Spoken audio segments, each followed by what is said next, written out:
Ration బియ్యం వ్యవహారంలో మాజీ మంత్రి వైసీపీ సీనియర్ నేత పెర్ని నాని ఆరోపణలకు గట్టి కౌంటర్ ఇచ్చారు టీడీపీ నేత జేసీ ప్రభాకర్ రెడ్డి. పెర్ని నాని బాగోతాలన్నీ తనకు తెలుసని ఆయన చెప్పారు. మహిళల గురించి మాట్లాడే అర్హత పెర్ని నానికి లేదని విమర్శించారు. గతంలో మంత్రిగా ఉన్నప్పుడు మహిళల మీద ఆయన చేసిన వ్యాఖ్యలన్నీ మర్చిపోయారా అని ప్రశ్నించారు.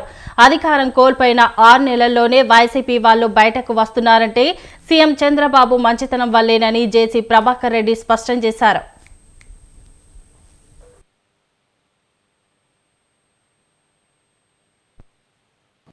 ఎవరిదరా గోడౌనా?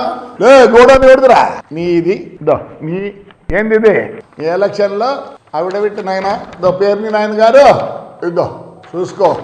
ఎవరు పెడుతుంది? చూసుకో నాయన ఎవరు పెడుతుందో. జయసుధా వేరోస్ కన్స్ట్రక్షన్ అట్ పొల్లపాలెం. ఎంత ఉండేది? ఒకసాట 31 సెంట్లు కొన్నావు, మళ్ళీ ఇంకోసాట 81 సెంట్లు కొన్నావు. అంతా ఒక్క ఎకరా 12 సెంట్లు గోడౌన్ కట్టినావు. మా దాంట్లో ప్రూఫ్ లేదు రే, ప్రూఫ్ లేదు.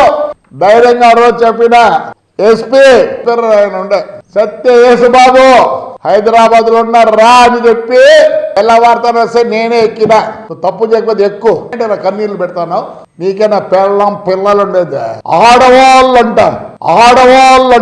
నేనంటే కొట్టింది నా కొడుకు ఇష్టమైనట్టు కొట్టింది. ఏమంటే చంద్రబాబు నాయుడు మరి ఏమన్నానో నాకు అర్థం కాదు. చంద్రబాబు నాయుడు ఆ మంచితనంతో మేము అందుకే బయటికి వస్తారు 5 నెలలకే. ఎట్లా వస్తారో చంద్రబాబు నాయుడు లేకపోతే నాడు మీరందరూ ఆయన మంచితనంతో మాకు చేతులు కట్టేసినాడు. కార్యకర్తలు అన్ని ప్రతిదీ మాట్లాడతారా? సిగ్గులా ఆడోళ్ళ గురించి నువ్వు ప్రస్తావన చేస్తావు. అయిపోద్దా? ఆ రోజు నా కోడలు నా భార్య ఆడోళ్ళు కదా. ఎవరిదరా గోడౌనా? గోడౌన్ ఎవరిదిరా?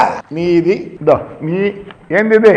ఈ ఎలక్షన్లో ఆవిడబెట్టి నాయన పేరుని నాయన గారు ఇద్దో చూసుకో. ఎవరు పెడుతుంది? చూసుకో నాయన ఎవరు పెడుతుందో.